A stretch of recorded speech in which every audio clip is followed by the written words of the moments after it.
Story title نادان لڑکی۔ ایک نادان لڑکی کی کہانی ہے۔ میں سمجھتی تھی کہ میرا کوئی آئیڈیل نہیں، حالانکہ میں نے خوبصورت انسان اپنے خوابوں میں سجایا ہوا تھا، اور جب میری سوچوں کے برعکس ایک خوبصورت مگر بدسیرت آدمی سے میری شادی ہوئی تو اندازہ ہوا کہ میں بھی ایک آدرش رکھتی تھی اور نوشین بلا وجہ طنز کا نشانہ بنایا کرتی تھی۔ نوشین میری ہم جماعت تھی اور ماموزاد بھی۔ ان دنوں ہم FA کی طالبات تھیں۔ اچھی اسٹوڈنٹ ہونے کے ناطے وہ اول اور میں دوم پوزیشن لیتی۔ ہماری دوستی مثالی تھی۔ حسد کرنے کے بجائے دونوں مزید محنت سے ایک دوسرے سے سبق لے جانے کی کوشش کرتی تھیں۔ کالج کی سب لڑکیاں جانتی تھیں کہ ہم دونوں میں آپس میں بہت پیار ہے۔ کالج میں تو ہم وقت ساتھ ہوتی، لیکن ہمارے گھر فاصلے پر تھے، تبھی خاص موقع پر ہی ایک دوسرے کے گھر میں آنا جانا تھا۔ ہمارے درمیان یوں تو ذہنی ہم آہنگی تھی، لیکن ایک بات پر اختلاف رہتا تھا۔ وہ ایک آئیڈیل پرست لڑکی تھی اور میں حقیقت پسند۔ میں اسے سمجھاتی کہ حقیقت اور آئیڈیل ندی کے دو کنارے ہیں جو باہم مل نہیں سکتے، لیکن وہ میری اس دلیل سے اتفاق نہ کرتی۔ اس میں ایک صفت اچھی تھی کہ وہ مجھ کو سچے دل سے دوست سمجھتی تھی اور بھروسہ بھی کرتی تھی۔ مجھ سے اپنی کوئی بات نہیں تھی۔ وہ اپنے خوابوں میں ایک ایسے شہزادے کو بسائے ہوئے تھی جو کسی دوسری دنیا کا باسی تھا۔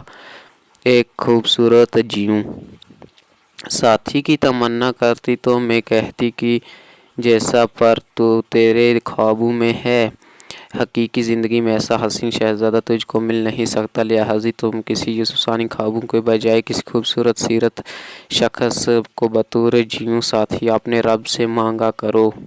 وہ میری بات پر کان نہ دھرتی بلکہ برا مان لیتی۔ جب موڈ میں ہوتی تو اپنے خوابوں کے شہزادے کی تصویر الفاظ میں کھینچ دیتی، کہتی تابندہ مجھ کو تو گوری رنگت، نیلی آنکھوں اور چوڑے شانوں والے ایسے جیوں ساتھی کی تمنا ہے جس کا قد لمبا ہو اور پرسنالٹی شاندار ہو، جس کے بال گھنگریالے ہوں اور جب وہ مسکرائے تو اس کے لبوں سے پھول جھڑیں۔ تم نے یونانی دیوتاؤں کے مجسمے دیکھے ہیں نا؟ تبھی میں تنگ کر کے کہتی نہیں، میں نے نہیں دیکھے پتھر کے مجسمے، میں نے تو گوشت پوشت کے جیسے جاگتے انسان دیکھے ہیں، معمولی شکل و صورت کے، عام سی صورت والے، لیکن سیرت کے دھنی ہوں تو وہی بات ہے، صورت گلفام ہو لیکن عورت کو پیر کی جوتی سمجھتے ہوں، ایسے جیوں ساتھی کی مجھ کو آرزو نہیں۔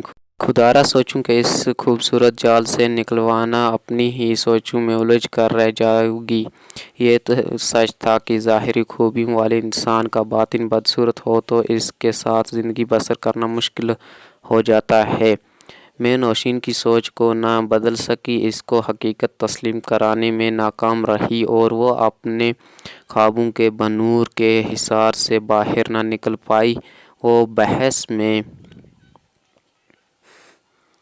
مجھے یہ کہہ کر ہرا دیتی کہ میری طرف دیکھو، میں خوبصورت ہوں تو میرا جیوں ساتھی بھی خوبصورت، میری طرح حسین جمیل ہونا چاہیے۔ خوبصورت مرد سے شادی کرنا میرا حق بنتا ہے، بھلا میں کیوں کسی معمولی شکل کے شخص سے شادی کروں جو ظاہراً مجھ سے میچ نہ کرتا ہو، خواہ وہ ہزار باطنی خوبیوں کا مالک ہو۔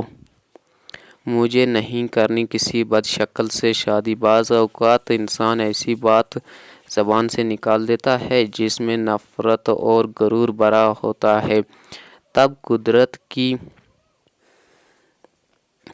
اس پر ناراضگی بھی ہو سکتی ہے۔ وقت گزرتا گیا، ہم نے گریجویشن مکمل کی تو ہمارے رشتے آنا شروع ہو گئے۔ میں نے امی سے کہہ دیا تھا کہ آپ جس کو میرے لیے منتخب کریں، اول بات یہ مد نظر رکھنا کہ وہ اچھی سیرت کا ہو، شکل معمولی ہو تو کوئی بات نہیں، مجھے قبول ہوگا، کیونکہ صورت تو اللہ کی بنائی ہوئی ہے، مگر ساری زندگی نیک سیرت سے پر سکون چلتی ہے۔ اماں جواب دیتی یہ باتیں بیوقوف لڑکیاں سوچتی ہیں، جوڑے تو آسمان پر بنتے ہیں، کسی کی صورت اچھی تو کسی کی سیرت، اور خوش قسمت وہ جس کی قسمت سیرت و صورت میں دونوں خوبیوں والا جیون ساتھی لکھا ہو۔ انسان تو بس اوپری چھان پھٹک کر لیتا ہے، اندر کا حال کسے معلوم۔ چناؤ کے عمل میں انسان کی خواہش تو ہوتی ہے کہ لڑکا اچھا ہو، لیکن اس میں لڑکی کی اپنی قسمت کا بھی دخل ہوتا ہے۔ بس دعا کرنا چاہیے کہ سب اچھا ہو جائے۔ نوشین کے گھر کا ماحول ہمارے جیسا نہ تھا۔ وہ لوگ لڑکی کی رائے نہیں پوچھتے تھے۔ اس کے والد تو بہت سخت مزاج تھے۔ ان کا کہنا تھا کہ لڑکی سے کیا پوچھنا، کہ کوئی پسند ناپسند نہیں ہوتی۔ اس کی رضا و منشا کی چابی اس کے بزرگوں کے ہاتھ میں ہوتی ہے، اور ہونی بھی چاہیے کہ وہ جس سے چاہیں اس کی شادی کر دیں۔ بھلا لڑکی کیا جانے کون اچھا ہے کون برا ہے۔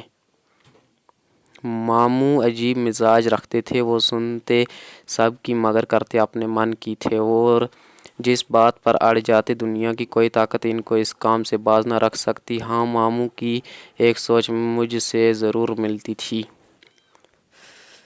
یہ وہ کہ یہی کہتے کہ خوبصورتی سے زیادہ انسان خوبصورتی اہمیت رکھتی ہے۔ اپنی بیٹی نوشین کے لیے بھی وہ ایسے رشتے ہی کے منتظر تھے۔ آخرکار ایک ایسا رشتہ آ ہی گیا۔ اور یہ مامانی کے دور کے رشتے دار تھے۔ لڑکا نہایت نیک اطور، شریف النفس اور صاحب حیثیت، لیکن شکل و صورت سے کچھ گیا گزرا تھا۔ نوشین کے ایڈیٹل سے تو بالکل برعکس تھا، لیکن معاشرے میں اس کا مقام تھا۔ عزت و احترام کے لحاظ سے بھی اور کاروباری ساکھ کے اعتبار سے بھی نوشین کو انہوں نے اس کی خوبصورتی کے علاوہ ذہانت کی وجہ سے بھی پسند کیا تھا۔